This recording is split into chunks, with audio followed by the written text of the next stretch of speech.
The border crisis continues, and I sometimes say to myself, I should be talking more about this on the podcast. There's, of course, a lot of other stuff going on.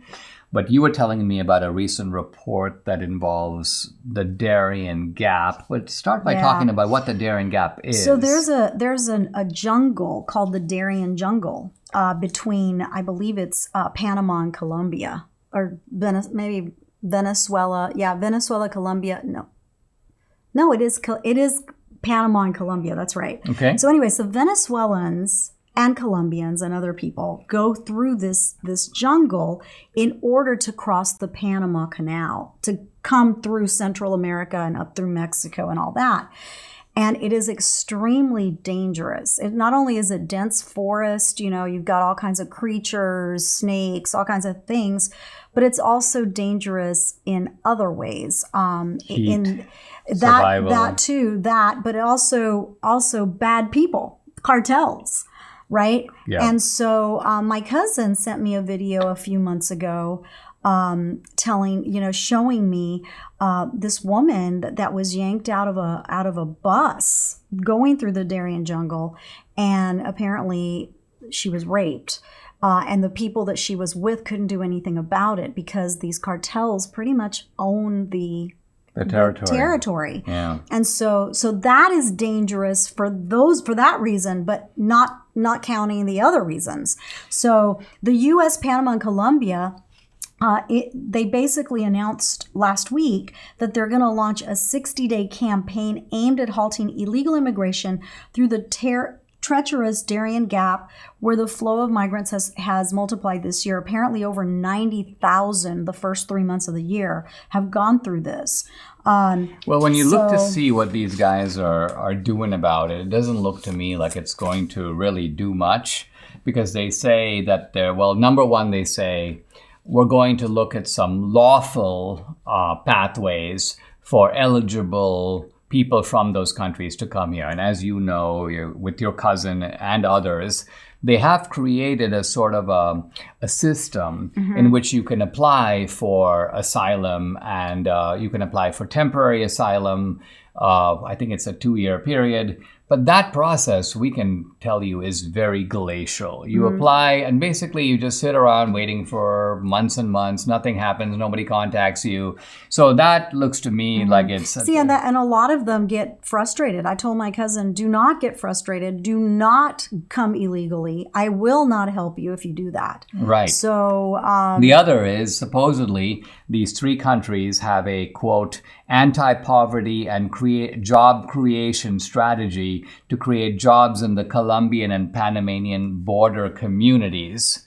Well, let's think about it. First of all, not all the people going through the Darien Gap are coming right from those communities. So just by creating, you can be a rickshaw driver, you can run a grocery store, this is not going to deal with the problem. But this is how these people think. So the simple way to stop the problem, it seems to me, is if you were to close the border at the United States, all of this would stop. Because all of this is ultimately that's their destination. That's where they're coming. That's where they're wanting to come. And I've gone further by saying that I do believe that we need to stop the cartels. We need to go after them. And we need to make it to where people don't want to leave these countries. Now, Venezuela is a totally different story because that is a land of misery. People have lost. In fact, I often say that when Hugo Chavez went in and he basically kicked all the people with money out of the country, he left it with all of the people that were going to be subservient to his government. But what happened is that those people are now not able to even make it in Venezuela. You're saying even the Chavistas are leaving. So the people that were like, hey, this is my party. I love Hugo Chavez. Now they don't love Venezuela all that much anymore. And they're leaving Venezuela. So again, that's a completely different animal than Mexico, where little girls are being kidnapped and sold for sex. And so these families are fleeing Mexico like in large numbers in order to flee these cartels. I mean, to your point about going after these cartels and gangs, For a long time, people thought you can't do it. There's too much of a web, and it's across the border. But look at what the president of El Salvador is doing. He just declared a national campaign against the gangs and unleashed the full force of the government and the military against the gangs. And basically, apparently, has completely wiped them out. In fact, the New York Times had this preposterous story.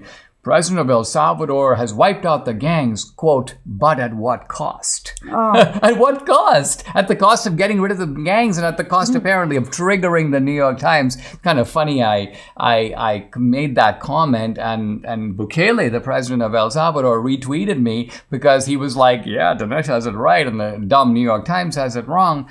So the point being here that these campaigns, if well executed ruthlessly enough, because remember, the gangs are ruthless. So they're not going to root them out with kid glove treatment. You have to root them out the way you root out gangs. Exactly. But it can be done. It can be done, and it should be done. And I guarantee you a lot, this whole notion that, you can't go to Mexico because you're afraid to get kidnapped. I told you that we went to San Francisco a couple of weeks ago, and I was more afraid to go to San Francisco than I was afraid to go to Mexico, if that tells you anything.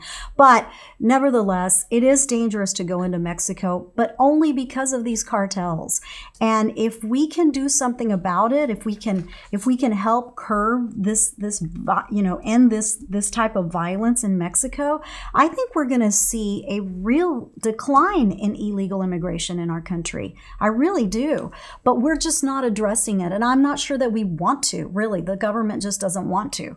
So I think right now the government is relying. Think about what the cartels are doing. The cartels are the transmission belt for taking people all over, not just Latin and South America, even further away, and bringing them to the border. So the Biden administration, I would argue, wants, needs, and even though they'll never say it, is in favor of the cartels at least carrying out this task. So sad.